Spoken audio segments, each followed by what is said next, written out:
Alright, सो इस lecture में अपन elasticity से इलस्ट्रेशंस और इन चैप्टर एक्सरसाइज डिस्कस करेंगे फ्रॉम पेस बुकलेट।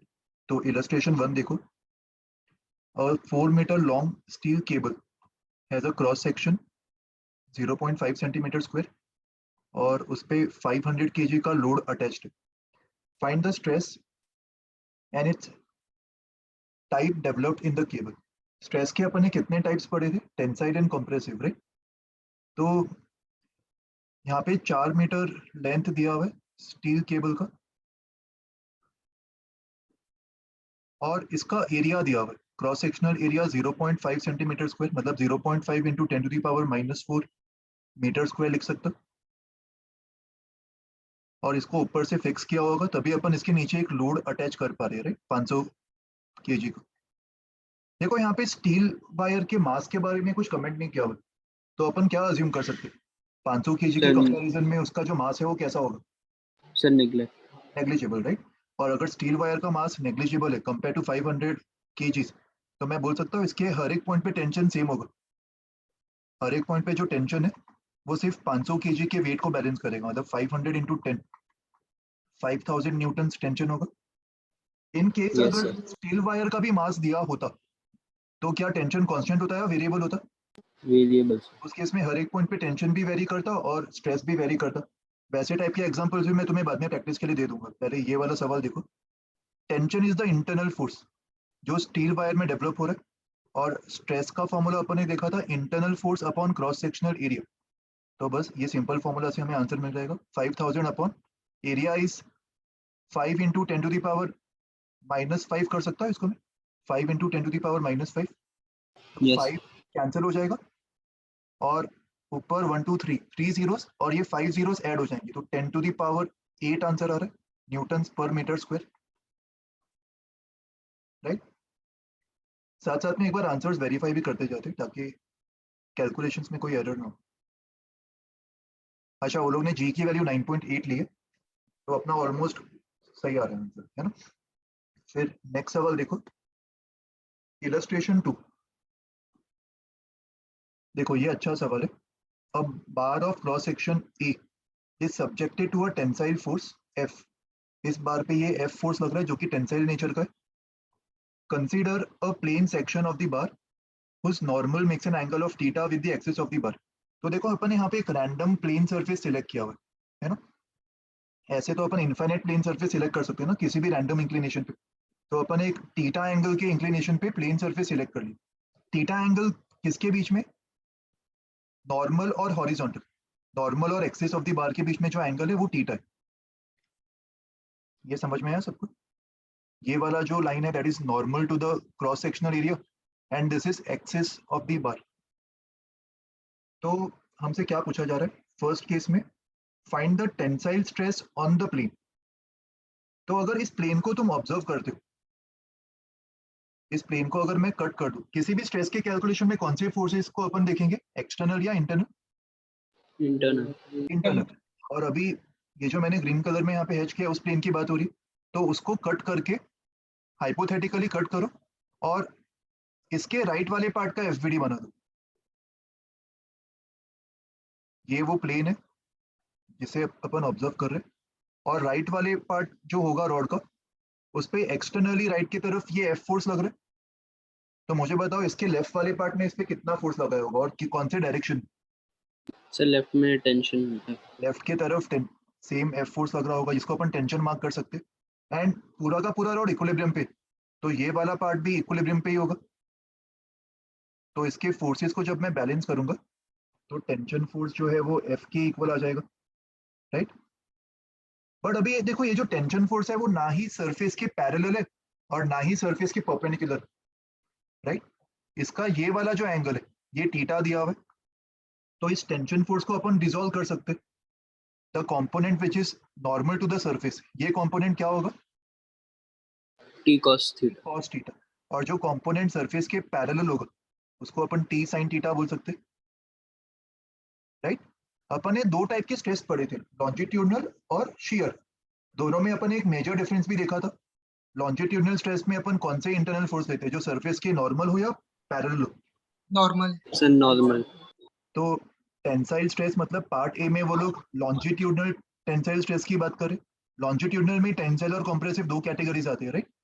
तो ए पार्ट का जो आंसर है, longitudinal stress will be equals to T cos theta, component of force which is normal to the area upon अच्छा, this area. Yes, बताओ। चलो theta क्यों लिया नहीं समझा। सवाल में दिया है ना थीटा एंगल, ये एंगल थीटा, अगर ये वाला एंगल थीटा है तो ये एंगल भी तो थीटा ही होगा ना, जो मैंने यहाँ पे मार्क किया हुआ है। समझो अभी? तो ऐसा कट क्यों किया, मतलब स्लैंट? इसको कट करके ऑब्जर्व कर रहे हैं किसी भी जनरल एंगल थीटा पे। थीटा को जब मैं वेरी करूंगा तो मुझे ऐसे अलग अलग सरफेस मिल सकते हैं ना। जो सरफेस होगा उसका एरिया का जो सरफेस होगा वो तो किसी भी एंगल पे अपन ऑब्जर्व कर सकते हैं। तो मैंने इसको जनरलाइज करके एक रैंडम एंगल थीटा कंसिडर किया, और उस एंगल के अलोंग जब मैंने सरफेस को कट किया तो इस सरफेस पे कितना लॉन्जिट्यूडनल और कितना शेयर लग रहा होगा, इसको अपन ऑब्जर्व कर रहे हैं। समझ में आया? बट वो ऐसा कट क्यों किया, मतलब वो नहीं समझा। ऑब्जर्व करने के लिए कि किसी भी रैंडम जनरल सरफेस पे शेयर और लॉन्जिट्यूडनल स्ट्रेस कितना लग रहा होगा, किसी भी जनरल थीटा पे अपन as a function of theta ये स्ट्रेस और शेयर स्ट्रेस और लॉन्जिट्यूडनल स्ट्रेस निकाल। तो किसी भी सरफेस के लिए मुझे मिल जाएगा ना, अगर मैं थीटा को चेंज कर दूं, अगर सरफेस ये है या फिर सरफेस ऐसा है ना, तो अगर मैं as a function of theta ही अगर ये निकाल लूं तो मुझे किसी भी इंक्लिनेशन के लिए शेयर और लॉन्जिट्यूडनल स्ट्रेस मिल जाएगा ना सरफेस के लिए। यस बस मैं अपन इसको जनरलाइज कर रहे हैं बेसिकली। ओके, तो इसीलिए मैंने जनरल थीटा मान लिया इधर। मैंने थीटा की कोई वैल्यू ली है क्या इधर 30 डिग्री 60 डिग्री? नहीं, मैं इसको जनरलाइज करके सॉल्व कर रहा हूँ। तो मेरा जो फाइनल आंसर आएगा वो भी थीटा के टर्म्स में ही आएगा। फिर उस फाइनल एक्सप्रेशन में जब मैं थीटा की वैल्यू डालूंगा फॉर गिवन सरफेस, तो अपन को हर किसी थीटा के लिए मुझे पता चल जाएगा ना कितना शेयर और कितना लॉन्जिट्यूडनल। तो तुम एक तरीके से मान सकते हो कि यहाँ पे थीटा वेरिएबल है। ओके, थीटा वेरिएबल है और इसके करस्पॉन्डिंग जो सरफेस अपन ऑब्जर्व कर रहे हैं it's a general surface. Okay, मैं कोई भी एक रैंडम जनरल सरफेस पे ये सारी चीजें ऑब्जर्व कर रहा हूँ। समझ में आया अभी? यस। अभी मुझे एक चीज बताओ, ये जो क्रॉस सेक्शनल एरिया है, क्रॉस सेक्शनल एरिया भी किसी रैंडम सरफेस का एरिया होगा या वो किसी पर्टिकुलर सरफेस का एरिया अपन मानते हैं? क्रॉस सेक्शनल एरिया तो अपन ये मानते हैं ना, अगर ये बार है ऐसा, मान लो ये बार का शेप अपन ऐसा कुछ मान लेते, तुम्हारे अंडरस्टैंडिंग के लिए मैं ड्रॉ कर रहा हूँ इसको 3D में। तो क्रॉस सेक्शनल एरिया तो अपन इसको बोलते हैं ना, ये क्रॉस सेक्शनल एरिया ए होगा, यस और? Yes sir. बट यहाँ पे अपन, मुझे बताओ यहाँ पे जो ग्रीन वाला सरफेस अपन ऑब्जर्व कर रहे हैं उसका क्रॉस सेक्शनल एरिया ए से ज्यादा होगा या कम होगा?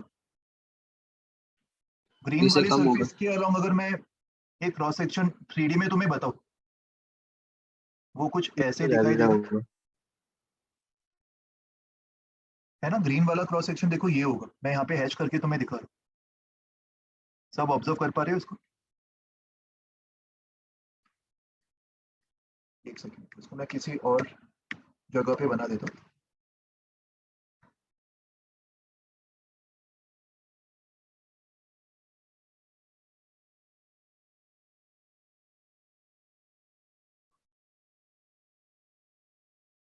देखो ये ग्रीन वाला क्रॉस सेक्शन, तो इसका एरिया थोड़ा ज्यादा होगा ना। अंदर Yes, की sir. तरफ जो लेंथ जा रहा है वो तो दोनों केस में सेम है, ये लेंथ बी है और इसके लिए भी ये वाला लेंथ बी होगा। बट इसका जो इंक्लाइन लेंथ है वो अभी ज्यादा होगा या कम होगा compare to this vertical length? Vertical length को अगर मैं एच मानूं तो ये जो इंक्लाइन लेंथ है, तुम देख पा रहे हो ये वाला एंगल थीटा है। इसको मैं जूम इन कर रहा हूँ, देखो इसको ऑब्जर्व करो अच्छे से। तो जो इंक्लाइन लेंथ है वो कितना हो जाएगा? H sec theta. H sec theta, very good. तो अभी ग्रीन वाले का जो एरिया होगा, let me call this A dash, उसको मैं B into H into sec theta लिख सकता हूँ। और बी इंटू एच तो अपना क्रॉस सेक्शनल एरिया था जो कि ए गिवन, तो कहने से A dash will be equals to A sec theta. ये समझ में आया सबको रिलेशन? Yes sir. तो बेसिकली इन जनरल अगर ऐसा कोई एरिया है हमारे पास और मुझे इंक्लाइंड एरिया निकालना है ये वाला, तो अगर ये वाला एरिया ए है तो ये वाला एरिया ए सेक थीटा हो जाएगा, where this angle is theta. अपने फ्लूइड मैकेनिक्स में भी कुछ सवाल लिखे थे ना जिसमें इंक्लाइन वॉल पे अपन को फोर्स निकालना था, तो सेम कॉन्सेप्ट यहाँ पे लगा है। तो स्ट्रेस के कैलकुलेशन के लिए मुझे बताओ, मैं ए से डिवाइड करूँ या ए डैश से? अपन स्ट्रेस कौन से सरफेस पे निकाल रहे हैं, वर्टिकल सरफेस पे या ग्रीन सरफेस पे? Green surface. Green. तो एरिया भी ग्रीन सरफेस का ही होना चाहिए, तो मैं ए डैश से डिवाइड करूंगा ना। एंड टेंशन फोर्स कितना है, F cos theta, and A dash is A upon cos theta, right? तो लॉन्जिट्यूडनल स्ट्रेस की क्या वैल्यू आ गई, F cos square theta upon A. ये समझ में आया सबको? ये लॉन्जिट्यूडनल टेंसाइल स्ट्रेंथ होगा, टेंसाइल स्ट्रेस होगा, सॉरी। इसमें कुछ डाउट है किसी को भी? No sir. तो ये ए पार्ट का हमें आंसर आ गया। अच्छा, ए पार्ट के साथ साथ सी पार्ट का भी आंसर निकाल लेते।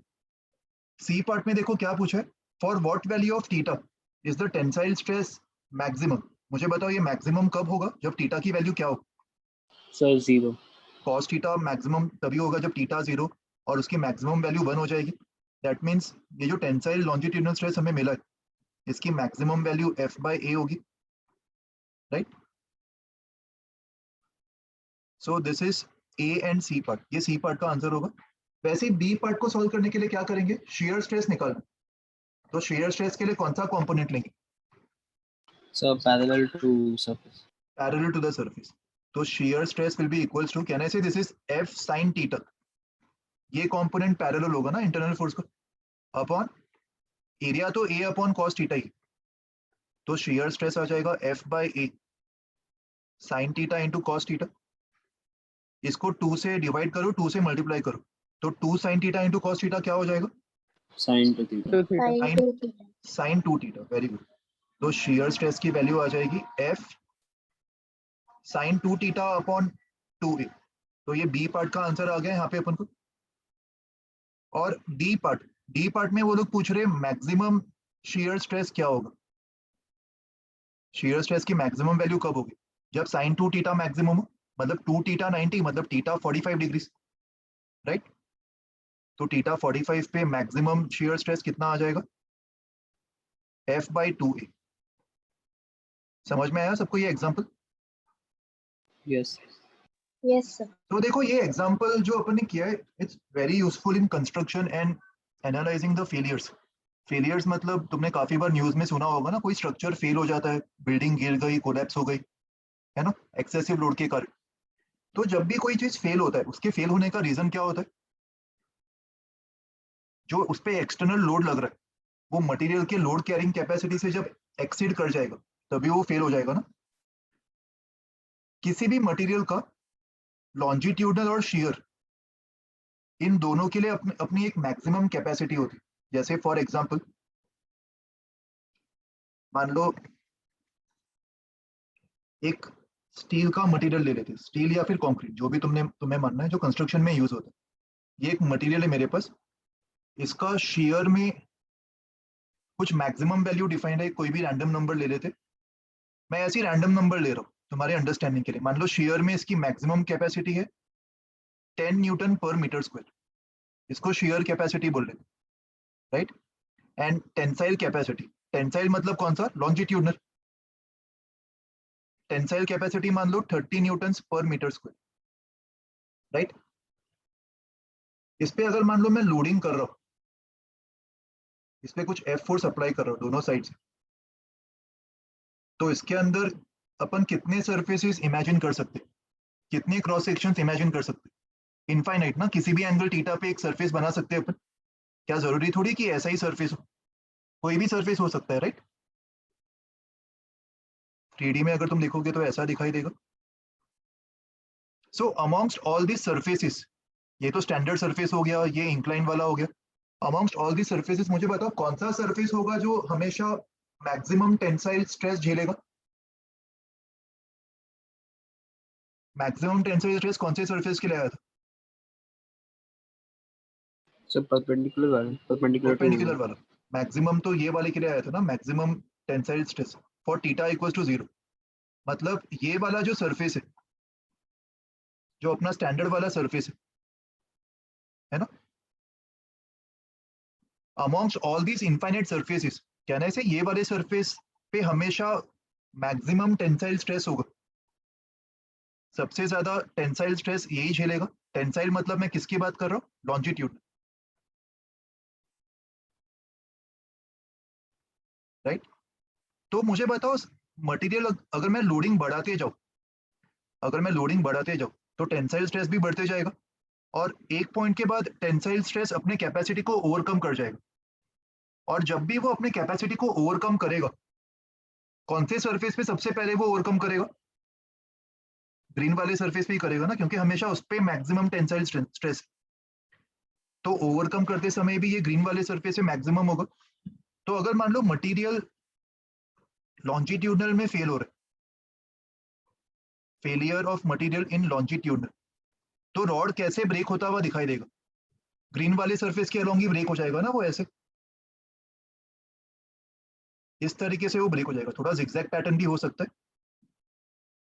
तो तुमने ये भी सुना होगा न्यूज में कि जब कोई चीज कोलैप्स हो जाती है तो इंजीनियर्स उसको एनालाइज करने जाते हैं ना, क्यों कोलैप्स हुई, क्या रीजन हो सकता है उसका। तो अगर मान लो तुम्हें दिख रहा है कि कोई मटेरियल इस तरीके से ब्रेक हुआ इस सरफेस के अलोंग, तो इससे तुम्हारी अंडरस्टैंडिंग क्या होगी, वो मटेरियल कैसे टाइप के स्ट्रेस में वीक रह गया होगा, लॉन्जिट्यूडनल या shear. Longitudinal. It has failed in longitudinal, क्योंकि तभी वो एक ऐसे सरफेस के अलोंग फेल हुआ जो मैक्सिमम लॉन्जिट्यूडनल स्ट्रेस झेल रहा था। ये बात समझ में आई। लेकिन अगर मान लो मटेरियल ऐसे ब्रेक हुआ होता, ऐसे ब्रेक होना मतलब लगभग 45 डिग्रीज पे, तो इससे तुम्हें क्या बात समझ में आती, बता सकते हो। सर शियर स्ट्रेस की वजह से शेयर में, फेल हुआ है। क्योंकि शेयर के लिए अमॉन्ग्स्ट ऑल दी सरफेसेस ये वाला जो सरफेस है 45 डिग्रीज पे, ये मैक्सिमम शेयर बियर कर रहा था। तो अगर तुम्हें फेलियर ऐसे दिखाई दे रहा है मतलब वो शेयर में फेल हुआ होगा, है ना। तो ये कुछ चीजें अपन आगे इंजीनियरिंग लेवल पे इस्तेमाल कर सकते हैं। तुम्हें इसका प्रैक्टिकल सिग्निफिकेंस समझ में आ गया, एनी डाउट्स। ऑलराइट, चलो नेक्स्ट एग्जांपल देखते हैं।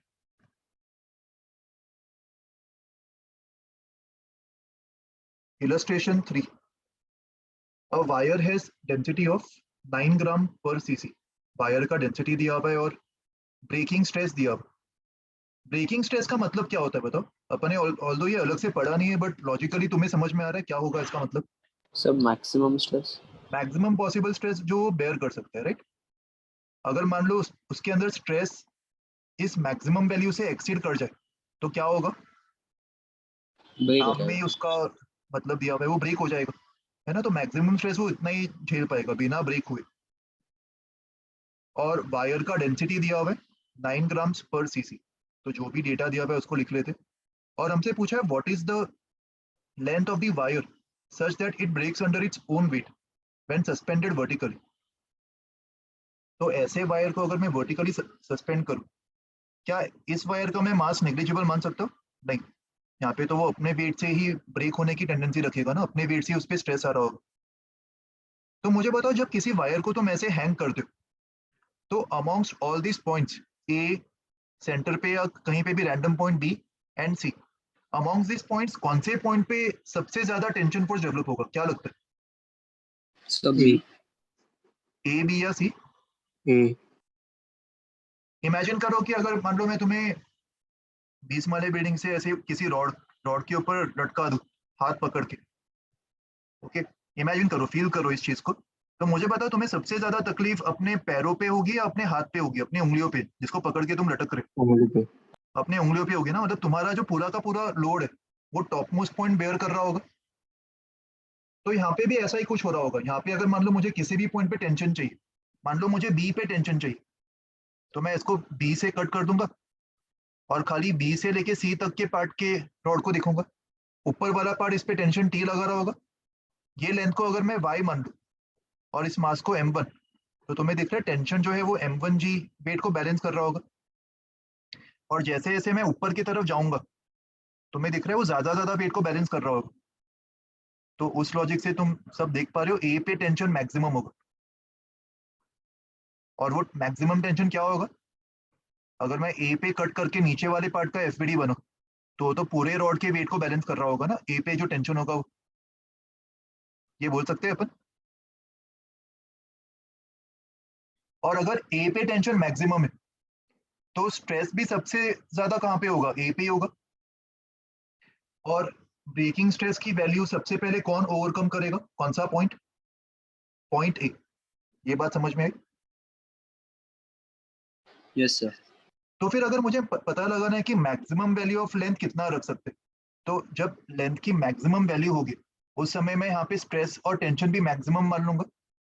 मैक्सिमम स्ट्रेस क्या मानेंगे अपन, जो दिया हुआ है डेटा, है ना। और अगर मान लो एल लेंथ है इसका, तो मास क्या होगा, mass is density into cross sectional area into length, density into volume, ये इसका मास होगा। तो टेंशन फोर्स की वैल्यू क्या होगी, M G, row A L G. तो स्ट्रेस कितना होगा, stress will B internal tension force upon area, ये रो एल इंटू जी हो जाएगा। सब लोग फॉलो कर रहे हो यहाँ तक।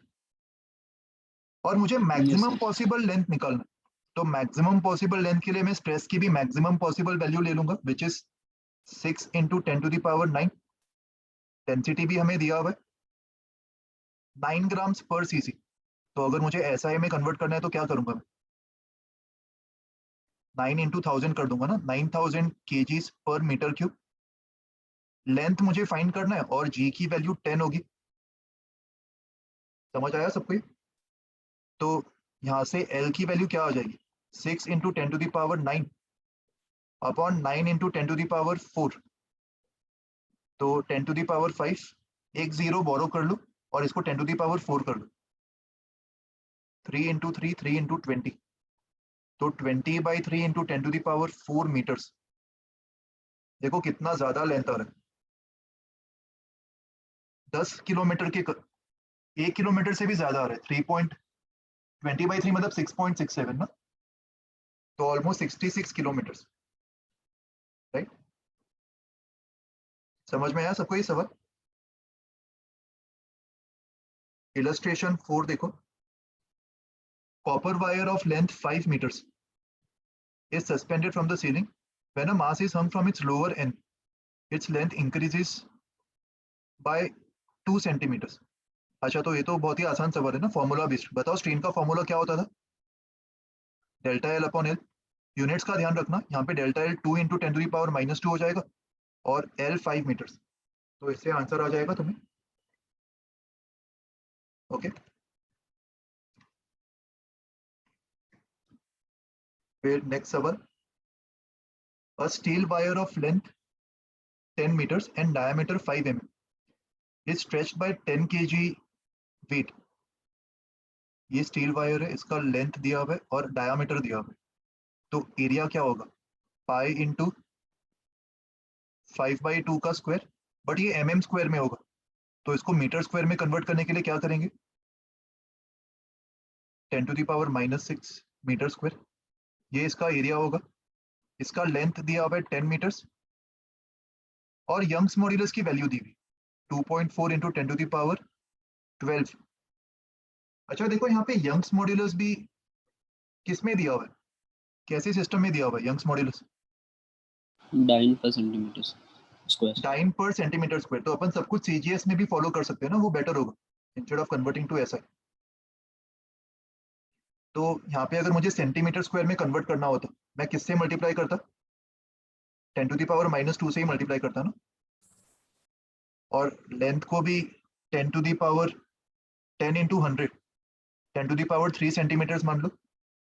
इंक्रीज इन लेंथ का फॉर्मूला याद है तुम्हें, delta L equals to F L upon A Y. Tension force कितना होगा, जो इंटरनल फोर्स डेवलप होगा वो इसके वेट के इक्वल होगा, 10 इंटू 10 100 न्यूटन्स। तो एफ पता है, एल पता है, ए पता है और वाई पता है, तो इससे तुम्हें एक्सटेंशन मिल जाएगा। अच्छा बट यूनिट्स का ध्यान रखना, इसको भी तुम टाइम्स में कन्वर्ट कर देना। तो 10 kg मतलब 10⁻⁴ ग्राम्स, एंड जी की वैल्यू सीजीएस में क्या लेंगे, 10 या 100, सॉरी 10 या 1000। So 1000 per value of centimeter. G is 10 metres per second square. तो इसको मैं 1000 सेंटीमीटर पर सेकेंड स्क्वायर लिख सकता हूँ, right? तो यूनिट्स का ध्यान रखना, एफ की ये वैल्यू ले लेना डाइन्स में, एल को भी सेंटीमीटर्स में ले लेना, एरिया भी सेंटीमीटर स्क्वायर, और यंग्स मॉड्यूलस तो दिया हुआ ये सीजीएस में। तो इसको सॉल्व करने पर तुम्हारा आंसर भी किस में आएगा, मीटर्स या सेंटीमीटर्स? ये आंसर सेंटीमीटर्स में आ जाएगा। ओके, तो आंसर वेरीफाई कर लेना बाद में। कॉन्सेप्ट समझ में आ गया सबको? इलस्ट्रेशन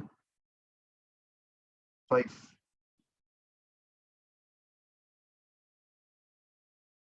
ये आंसर आ जाएगा।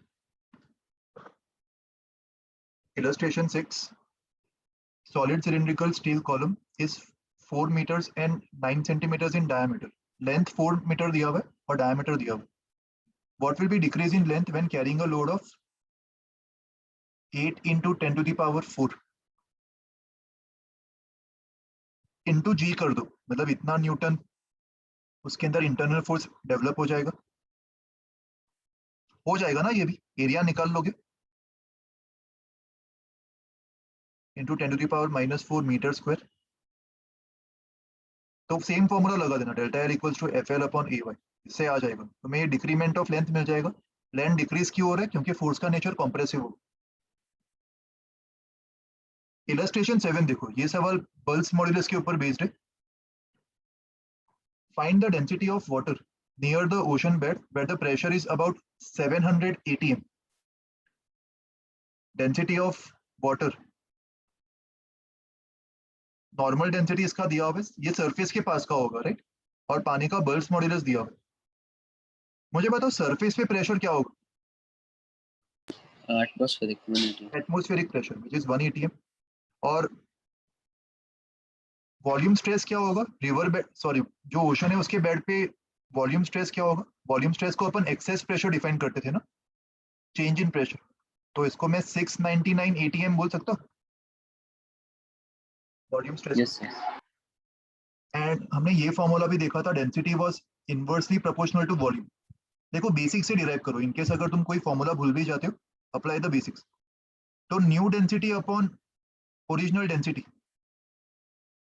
इसको मैं original volume V naught upon new volume बोल सकता हूँ।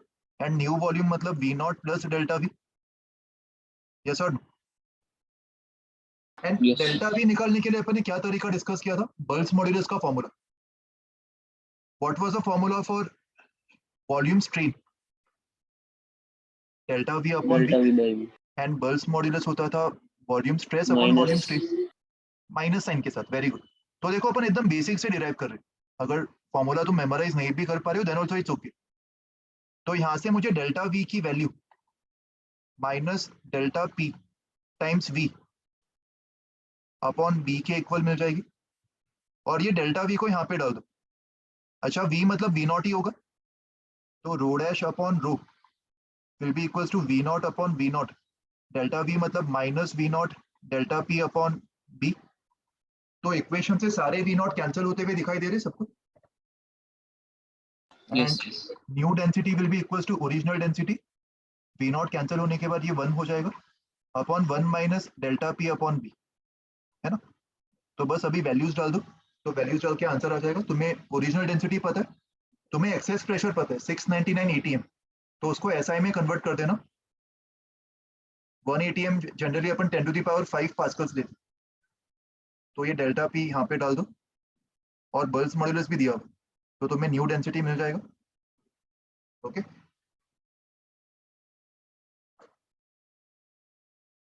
illustration 8, a horizontal steel rod of diameter 5 centimeter projects 5 centimeter from the wall।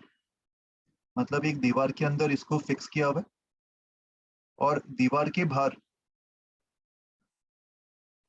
ये 5 सेंटीमीटर से बाहर प्रोजेक्ट कर रहा है, और इसका डायमीटर भी दिया हुआ है।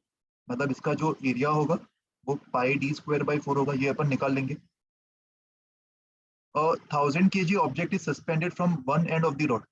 यहाँ से 1000 kg ऑब्जेक्ट को सस्पेंड किया हुआ है। तो ये जो ऑब्जेक्ट है ये इस पे mg फोर्स लगा रहा होगा नीचे, राइट? तो देखो ये शेयर वाला केस हो गया ना, यहाँ पे नीचे ये वाला एंड फिक्स्ड है और दूसरे एंड पे अपन parallel to the surface force लगा रहे हैं। ये जो क्रॉस सेक्शन इसका होगा सर्कुलर, इसके पैरेलल अपन एफ फोर्स अप्लाई कर रहे हैं, वेयर एफ इज mg। तो ये थोड़ा सा ऐसे डिफॉर्म हो जाएगा, शेयर में अपन ने यही पढ़ा था ना। तो अगर मान लो ये डेल्टा वाई से डिफॉर्म हो रहा है, अच्छा सबसे पहले शेयर स्ट्रेस कैसे निकालेंगे? Shear stress will be F upon area, तो इसका आंसर आ जाएगा mg upon A. And B part, vertical deflection of the end of the rod, इसको कैसे सॉल्व करेंगे? अच्छा इसके लिए कुछ डेटा शायद मिसिंग है ना, मॉड्यूलस ऑफ इलास्टिसिटी इनको देना चाहिए। मुझे बताओ शेयर स्ट्रेन क्या होगा अगर मैं वर्टिकल डिफॉर्मेशन डेल्टा वाई मान रहा हूं? तो शेयर स्ट्रेन अपन ने ये थीटा एंगल को डिफाइन किया था ना, एंड थीटा एंगल को मैं डेल्टा वाई अपॉन एल बोल सकता हूँ, where L is 5 centimetre. Sorry, मैंने डेल्टा एल को ही वाई माना, तो shear strain will be Y upon L. यहाँ पे अननोन क्या है, वाई निकालना। एल पता है, mg पता है और a पता है, और स्ट्रेस और स्ट्रेन में रिलेशन क्या होता है? Stress by strain is Young's modulus. इस केस में modulus of rigidity, right, shear stress upon shear strain, mg by a upon y by l। तो ये mg l upon y a हो जाएगा, ईटा की वैल्यू। दैट मीन्स y की value किसके equal होगी? mg l upon eta times a, right. तो देखो यहाँ पे एक इंफॉर्मेशन मिसिंग लग रहा है, उनको ईटा की वैल्यू देनी चाहिए थी ना। ईटा मतलब modulus of rigidity for the steel rod, जो कि उसका एक मटेरियल प्रॉपर्टी होगा, ये देना चाहिए था। m पता है, g पता है, l पता है, a पता है। तो एक बार सोल्यूशन से वेरीफाई कर लो वो लोग ने यूज किया है कि नहीं वो डेटा। सर दिया है ईटा। दिया है ना, इलस्ट्रेशन 8।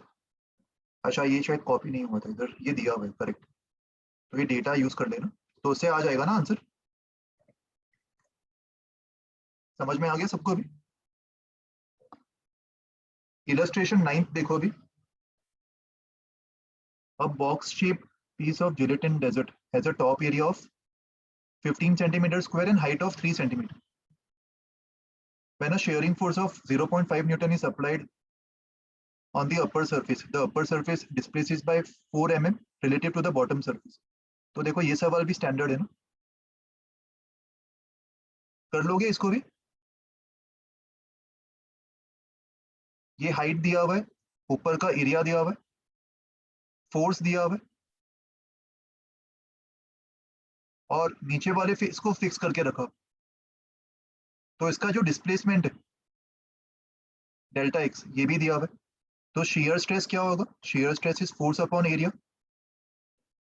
शेयर स्ट्रेन भी निकाल लोगे, delta x upon H, and modulus of rigidity will be share stress upon shear strain.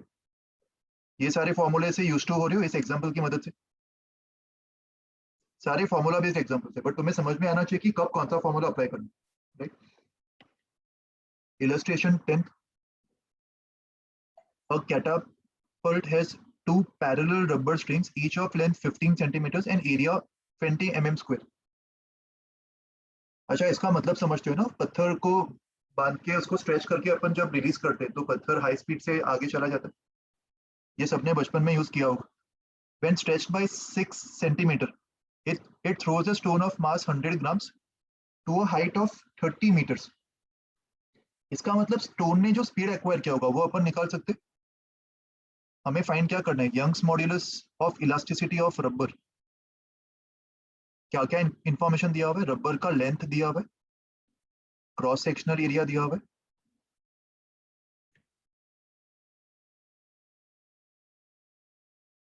और उसको कितने से स्ट्रेच किया, डेल्टा एल दिया हुआ है 6 सेंटीमीटर, है ना।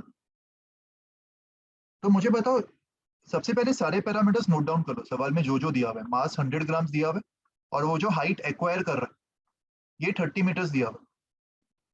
तो मुझे बताओ ये डेटा से तुम क्या फाइंड आउट कर सकते हो? डेल्टा एल और L So strain. Longitudinal strain जो है वो डेल्टा एल अपॉन एल होगा, ये अपन निकाल सकते हैं। अच्छा, यंग्स मॉड्यूलस मुझे फाइंड करना है ना। स्ट्रेन मिल गया, स्ट्रेन मिल गया, और अगर मान लो यंग्स मॉड्यूलस में मुझे पता होता, तो यहाँ पे कौन सा कॉन्सेप्ट यूज करना दिमाग में आ रहा है। अपन ने उसको स्ट्रेच किया और रिलीज किया, और रिलीज करने से वो कुछ एनर्जी एक्वायर कर रहा होगा, काइनेटिक एनर्जी, जो ग्रेविटेशनल पोटेंशियल एनर्जी में कन्वर्ट हो रहा होगा। तो एनर्जी कहना है से जो भी उसने काइनेटिक एनर्जी एक्वायर किया होगा वो mgh के इक्वल होगा। एंड उसको काइनेटिक एनर्जी कौन प्रोवाइड कर रहा है, कौन सा एनर्जी स्ट्रेच करने से, इलास्टिक पोटेंशियल एनर्जी। याद आ रहा है ये सबको? मुझे Yes, बताओ इलास्टिक पोटेंशियल एनर्जी का फॉर्मूला क्या था? half AY by L into delta L square. Half, अच्छा मुझे बताओ half into Young's modulus into strain का स्क्वायर, ये टोटल एनर्जी था या एनर्जी डेंसिटी था? Energy density. तो इसको जब मैं वॉल्यूम से मल्टीप्लाई करूंगा तो ये एनर्जी, टोटल एनर्जी मुझे मिल जाएगा, इलास्टिक पोटेंशियल एनर्जी, और इसको मैं mgh से इक्वेट कर सकता हूँ, राइट। तो ये इक्वेशन लिख दो, हाफ फाई स्ट्रेन का square into A into L equals to mgh। इस इक्वेशन में y के अलावा बाकी सब कुछ नोन है। स्ट्रेन हमने निकाल लिया था, एरिया दिया है, लेंथ दिया है, m दिया हुआ है और h दिया हुआ है, तो इससे तुम्हें y मिल जाएगा। समझ में आया सबको? Okay, now let's solve in chapter exercise. पहला सवाल देखो, इन चैप्टर एक्सरसाइज 1 का। Young's modulus of the material of a wire, length दिया हुआ है, रेडियस दिया हुआ है, यंग्स मॉड्यूलस दिया हुआ है। If the length of the wire is reduced to, अगर वायर की लेंथ को l/2 कर दिया और रेडियस को r/2 कर दिया, तो यंग्स मॉड्यूलस पे क्या इफेक्ट आएगा बताओ? यंग्स मॉड्यूलस कैसा प्रॉपर्टी, ज्योमेट्रिकल प्रॉपर्टी या material property? So material property no. तो यंग्स मॉड्यूलस में तो कोई चेंज नहीं आना चाहिए ना ज्योमेट्री को चेंज करने पे, तो वो तो सेम ही रहेगा y। क्वेश्चन 2, यहाँ पे भी देखो दो वायर्स सेम मटेरियल की गिवन है, मतलब उनका यंग्स मॉड्यूलस सेम रहेगा, उनके एक्सटेंशंस भी सेम है डेल्टा एल, मगर उनके लेंथ अलग है, एक का लेंथ l है और एक का लेंथ 3l है, and diameter 3d and d। What will be the ratio of the forces applied on the two? इन दोनों पे जो भी एक्सटर्नल फोर्स अप्लाई किया होगा वही उनके इंटरनल फोर्स के बराबर मान सकते हैं अपन। तो पहले फोर्स का एक्सप्रेशन निकाल लेते, फोर्स किन किन पैरामीटर्स पे डिपेंड कर रहा है। तो ऐसा कोई इक्वेशन तुम्हें ध्यान आ रहा है, कोई भी इक्वेशन जो Young's modulus, force, extensions, length को रिलेट करे? ये तो सबको याद ही होगा, delta L equals to F L upon A Y, है ना। तो फोर्स को अपन A Y upon L times delta L लिख सकते हैं, ये एक्सप्रेशन अपन यूज करेंगे। इस पर्टिकुलर क्वेश्चन में कौन कौन से पैरामीटर्स सेम गिवन है? सेम मटेरियल मतलब यंग्स मॉड्यूलस सेम होगा and same extension delta L भी सेम। तो इससे मैं बोल सकता हूँ force is proportional to area upon length. तो ratio of the forces will be f1 upon f2। इसको मैं area 1 upon area 2 into length 2 upon length 1 लिख सकता हूँ। एरिया 1 अपॉन एरिया 2 मतलब डायमीटर 1 का स्क्वायर अपॉन डायमीटर 2 का square into L2 by L1। Diameters का रेशियो क्या है? 3d अपॉन d मतलब 3, तो यहाँ पे 3 का स्क्वायर आ जाएगा। एंड लेंथ का रेशियो क्या दिया हुआ है? अच्छा, लेंथ में मगर मुझे L2 बाई L1 करना पड़ेगा। डायमीटर में D1 बाई D2 था और यहाँ पे L2 बाई L1, तो ये भी इंटू 3 हो जाएगा ना। तो आंसर 27 आ रहा है। समझा ये सबको?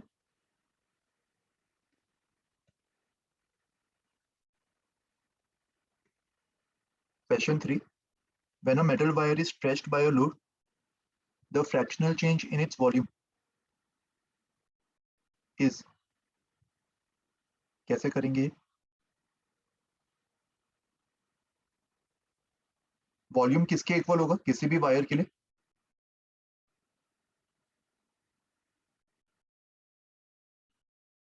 किसी भी वायर के वॉल्यूम को मैं एरिया इंटू एल लिख सकता हूँ ना। अच्छा बट देखो यहाँ पे इंफॉर्मेशन पूरा दिया नहीं है, यहाँ पे वी आर नॉट श्योर कि हमें पॉइजन रेशियो यूज करना है कि नहीं। सबको याद है अगर लेंथ बढ़ता है तो डायमीटर थोड़ा सा कम हो जाता है because of Poisson ratio effect.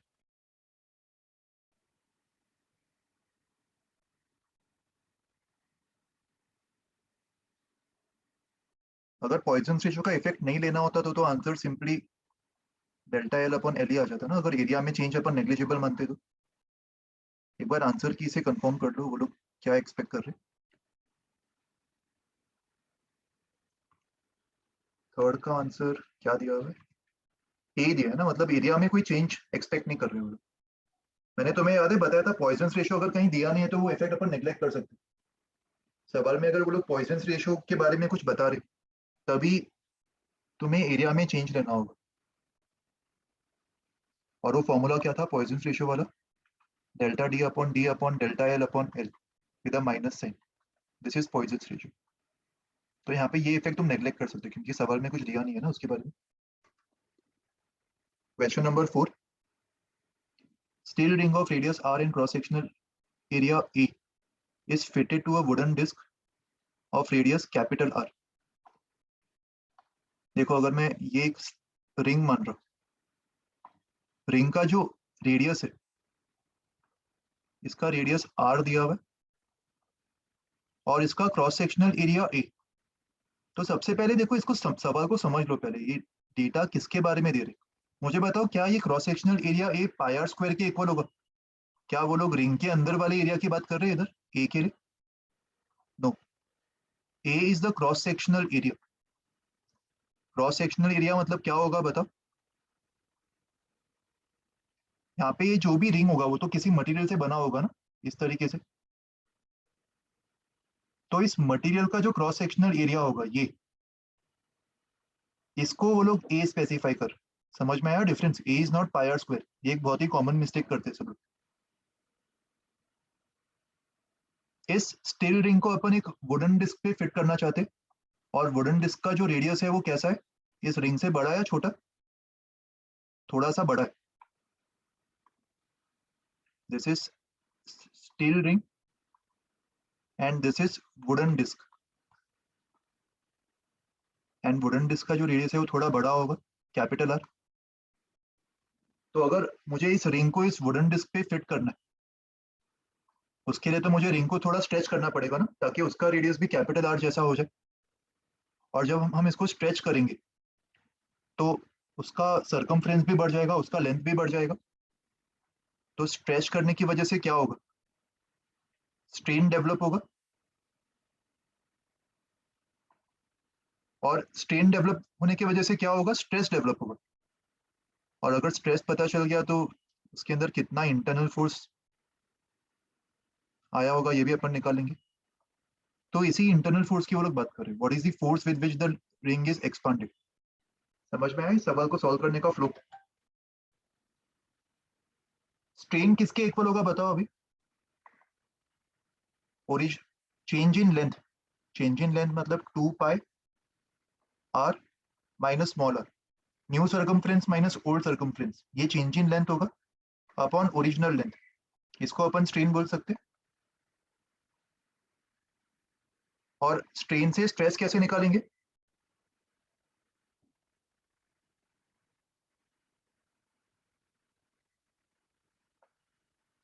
Strain, Sir, into Young's modulus. Correct, longitudinal stress will be Young's modulus into strain.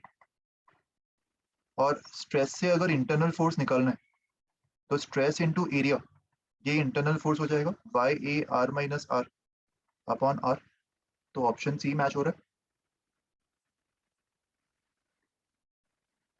Question number 5, अच्छा ये अपन ऑलरेडी कर चुके हैं ना, if the density is rho and breaking stress is sigma, the greatest length that the wire can hang. तो यहाँ पे जो एम जी बाई ए होगा, M G upon cross sectional area, वो ब्रेकिंग स्ट्रेस के इक्वल होगा। M G मतलब density into volume, density into A L into G upon A. तो इसको सॉल्व करने पर लेंथ की वैल्यू सिग्मा बाय रू जी के इक्वल आ जाएगी, option A. Question number 6. A spherical ball contracts in volume by 0.01% when subjected to a normal uniform pressure of 100 atmospheres. मतलब यहाँ पे जो वॉल्यूम स्ट्रेस होगा that is increment of pressure 100 atmosphere into 10 to the power 5 pascals लिख सकता है इसको मैं। एंड वॉल्यूम में जो कॉन्ट्रैक्शन है वो परसेंटेज वाइज दिया हुआ, मतलब डेल्टा वी अपॉन वी ये 0.01 अपॉन 100 होगा, राइट। तो बल्स मॉड्यूलस की वैल्यू क्या होगी, volume stress 100 into 10 to the power 5 upon volume strain 0.01 into 100। But इसका जो यूनिट्स होगा वो किस में होगा, ये तो ऐसा ही होगा क्योंकि मैंने यहाँ पे पास्कल्स लिया हुआ है, न्यूटन्स पर मीटर स्क्वायर, तो इसको सीजीएस में कन्वर्ट कर सकते हैं। 1 Newton is how many dance, 10 to the power 5. 10 to the power 5 and 1 meter square is 10 to the power 4 centimeter square। तो जो भी आंसर आ रहा होगा उसको ये 10 के फैक्टर से मल्टीप्लाई कर देना, तो तुम्हें बल्स मॉड्यूलस मिल जाएगा इससे। Okay. Question 7. If a gas is heated at constant pressure, its isothermal compressibility. Compressibility is 1 upon Bull's modulus, right? And isothermal process पे Bull's modulus क्या होगा? Bull's modulus का general process अपन ने x times p लिखा था, where pv to the power x is constant. तो isothermal के लिए तो x 1 हो जाएगा ना? That means Bull's modulus for isothermal is equals to p. तो compressibility 1 upon p हो जाएगा। तो बताओ क्या करेंगे इधर, टेम्परेचर के चेंज होने से अगर प्रेशर कांस्टेंट है तो क्या कंप्रेसिबिलिटी में कोई भी चेंज होगा, वो भी कांस्टेंट ही हो जाएगा, है ना, option A. Okay, now let's solve in chapter exercise 2। इसका पहला सवाल देखो, यूनिफॉर्म वायर एरिया दिया है, यंग्स मॉड्यूलस दिया हुआ है और इलास्टिक लिमिट के अंदर ही उसको स्ट्रेच कर रहे हैं, मतलब हुक्स लॉ को भी अपन ओबे करवा सकते हैं। S is the stress in the wire, then energy density stored in terms of given parameters। ये तो फॉर्मूला भी है ना, सिग्मा स्क्वायर अपॉन 2y, ये पढ़ा था अपन। Yes, sir. Question number 2. A steel rod of length L, area A, Young's modulus y, and coefficient of linear expansion alpha is heated through T degrees Celsius. The work that can be performed by the rod when heated is। बताओ कैसे solve करेंगे इसको। अगर rod का free expansion होता तो उस case में क्या उसके अंदर कोई भी एनर्जी स्टोर होती, कोई भी स्ट्रेन डेवलप होता, नो। सो इस केस में अगर मुझे वर्क फाइंड करना तो मैं ऐसा अज्यूम कर लूंगा कि रॉड दोनों साइड से फिक्स्ड है,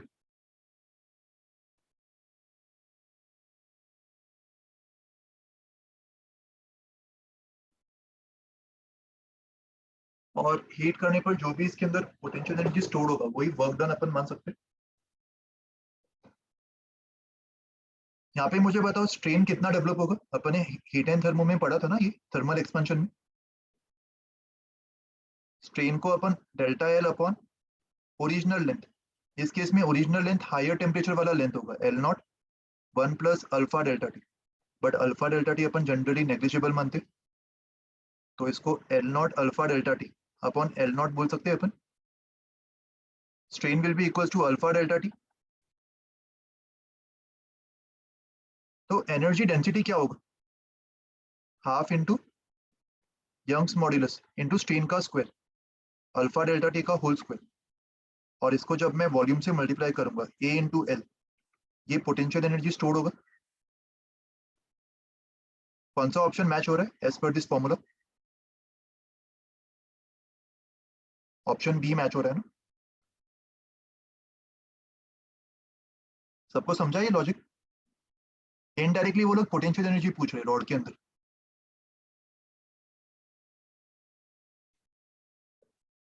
question 3, Young's modulus for brass and steel, ये दोनों डेटा दिया हुआ है।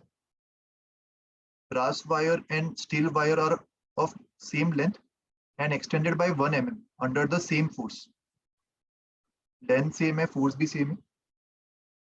The radii of the brass and steel wires, ये दोनों अलग अलग रेडियस, और हमें रेडियस का ही रेशियो निकालना. तो यहाँ पे भी फॉर्मूला यूज कर दो, delta L equals to F L upon A Y. दोनों के लिए एल सेम है, दोनों के लिए डेल्टा एल सेम है, और दोनों के लिए एफ भी सेम. मतलब a1 y1 should be equals to a2 y2. मतलब स्टील का रेडियस अपॉन स्टील का एरिया अपॉन ब्रास का एरिया. इसको मैं ब्रास का यंग्स मॉड्यूलस अपॉन स्टील का यंग्स मॉड्यूलस लिख सकता हूँ. That means area is proportional to diameter का स्क्वायर. तो ये रेशियो जो है वो यंग्स मॉड्यूलस के ये वाले रेशियो के इक्वल होगा. वाई बी मतलब 10 to the power 5, 10 to the power 10, and Y steel मतलब 2 into 10 to the power 10. तो ये 1/2 आ रहा है. तो स्टील का जो डायमीटर का रेशियो ही सेम एज रेडियस का रेशियो. स्टील का radius will be equals to brass का radius upon √2. Option B match हो रहा है इससे. Then question number 4. Uniform pressure P is exerted on all sides of a solid cube at T degrees Celsius. By what amount should the temperature of the cube be raised in order to bring its volume back to the value it had before the pressure was applied? Coefficient of volume expansion दिया हुआ है cube का. तो देखो pressure की वजह से उसमें जो वॉल्यूम में चेंज आएगा, delta V upon V. Excess pressure मतलब P, तो स्ट्रेस अपॉन वॉल्यूम स्ट्रेन इस balls modulus. Balls modulus K दिया हुआ है, राइट. तो डेल्टा V अपॉन V ये प्रेशर अपॉन K के इक्वल आ रहा है.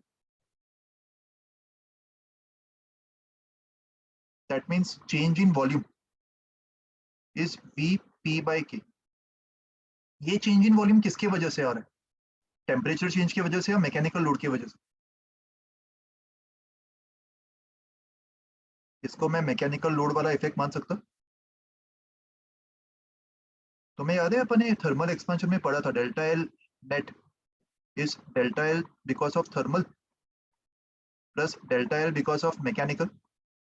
तो सेम कॉन्सेप्ट में यहाँ पे भी लगा सकता हूँ. Delta V net will be delta we because of thermal, और यहाँ पे जो delta we because of mechanical है, ये बढ़ रहा है कि कम हो रहा है? ये वॉल्यूम तो कम हो रहा होगा. तो यहाँ पे मुझे आइडियली एक माइनस साइन भी लगा देना चाहिए. तो डेल्टा वी मैकेनिकल जो है वो minus we P by K आ जाएगा. And what will be delta V thermal? Original volume into gamma delta T. और हम चाहते हैं कि delta V net 0, there should be no overall change in volume. तो थर्मल और मैकेनिकल को इक्वेट कर देंगे. V P by K equals to V gamma delta T. तो V cancel, and delta T की value P upon K gamma. अच्छा, but यहाँ पे कोफिशिएंट ऑफ वॉल्यूम एक्सपेंशन को ही अल्फा बोल रहे, तो इसको अल्फा ही लिख देंगे. अगर alpha coefficient of linear expansion होता है तो 3 times अल्फा लिखते, right? Yes, sir. Okay. Example 5. A steel wire is suspended vertically from a rigid support. When loaded with weight in air, it extends by LA.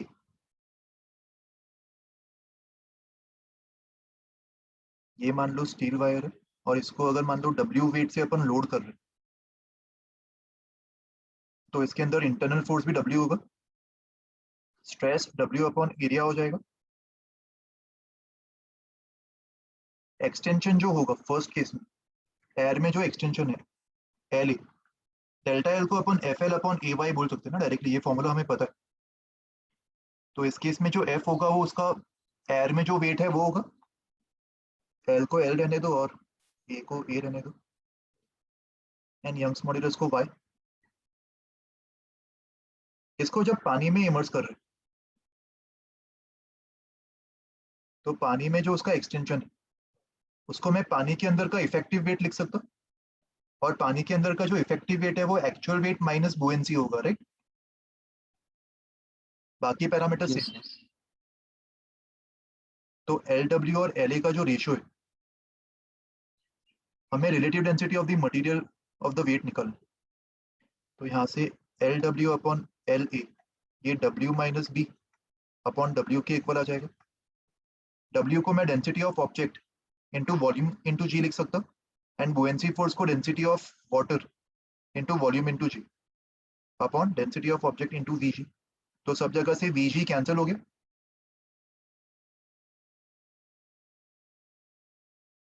इसको simplify कर लो। LW upon LA, इसको मैं 1 minus rho W by rho not लिख सकता हूँ। मेरा target क्या निकालना है? रिलेटिव डेंसिटी मतलब rho naught by rho W, right? तो पहले rho W by rho naught निकाल लो। This will be 1 minus LW by LA, मतलब LA minus LW upon LA। तो rho naught upon rho W इसका इनवर्स हो जाएगा, LA upon LA minus LW। इसी को अपन रिलेटिव डेंसिटी ऑफ ऑब्जेक्ट बोल सकते हैं। ऑप्शन बी मैच हो रहा है। Question number 6. A given quantity of an ideal gas is at pressure P and absolute temperature T. Isothermal Burst modulus तो pressure के equal होता है ना, ये तो formula based है। Option B मैच हो रहा है। And finally question number 7. One end of a long metallic wire of length L is tied to a string, the other end to a massless spring of spring constant K. अच्छा, तुम लोग ने SHM पढ़ा नहीं है ना अभी तक? देखो SHM में बस मैं तुम्हें एक फॉर्मूला बता देता हूँ, जो तुम आगे पढ़ोगे तो उसको इलास्टिसिटी से कैसे सॉल्व करना है ये तुम खाली समझ लो। किसी भी स्प्रिंग मास सिस्टम के लिए अगर मान लो कोई स्प्रिंग है और स्प्रिंग कांस्टेंट की और उसके साथ एक मास अटैच्ड है, तो उसका जो टाइम पीरियड होता है उसको अपन 2 pi under root m by K लिख सकते हैं। इस केस में क्या दिया हुआ है? एक इलास्टिक वायर है जिसका लेंथ L दिया हुआ है, और इसको एक एंड पे तो रूफ से अटैच किया हुआ है और दूसरे एंड से इसको एक स्प्रिंग से अटैच किया हुआ है जिसका स्प्रिंग कांस्टेंट K है। वायर का यंग्स मॉड्यूलस Y दिया हुआ है, क्रॉस सेक्शनल एरिया A दिया हुआ है, राइट? ये भी दिया हुआ है, और यहाँ पे नीचे मास कनेक्टेड है। तो यहाँ पे मैं वायर को भी एक स्प्रिंग की तरह मान सकता हूँ ना, याद है सबको ये थ्योरी? और ये दूसरा स्प्रिंग, तो वायर को भी अगर मैं एक स्प्रिंग की तरह मान रहा हूँ तो ये दोनों स्प्रिंग्स का कनेक्शन कैसे दिखाई दे रहा है तुम्हें? How are they connected? Series या पैरेलल? दोनों सीरीज कनेक्शन में होंगे क्योंकि दोनों के अंदर टेंशन फोर्स सेम होगा mg। और वायर का जो स्प्रिंग कांस्टेंट है, लेट्स कॉल दिस K2, इसको मैं AY बाय L लिख सकता हूँ। तो दोनों का जो इक्विवेलेंट स्प्रिंग कांस्टेंट होगा उसको मैं K1 K2 upon K1 plus K2 लिख सकता हूँ। Let's call this K1। और एक बार तुम्हें इक्विवेलेंट स्प्रिंग कांस्टेंट मिल गया तो टाइम पीरियड को अपन 2 pi under root m upon K equivalent लिख सकते हैं। समझ में आया SHM के कॉन्सेप्ट को इलास्टिसिटी से कैसे क्लब किया? ओके, तो अपना इलास्टिसिटी विद एग्जांपल्स हो गया पूरा। एक्सरसाइज 1 के क्वेश्चंस अपन बाद में डिस्कस करेंगे, तुम वो भी अटेम्प्ट करना शुरू कर दो, ठीक है?